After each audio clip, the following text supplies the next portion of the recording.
Честит празник на всички дами, да сте живи и здрави и да помните и да знаете, че вие сте нашите цветя, че е наша работа да ви поливаме и че вие сте най-големите герои. От вас излиза живот и вие рискувате живота си, за да излезе живот. Това е героично.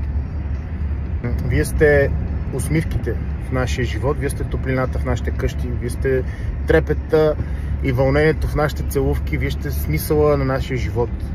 Това е истината. Няма нещо, което да е по-различно от това.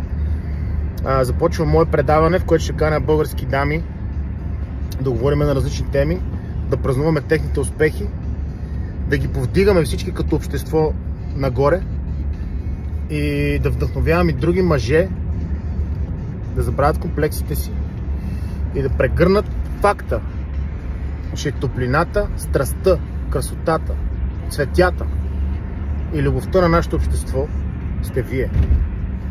Щастлив съм, че ви има.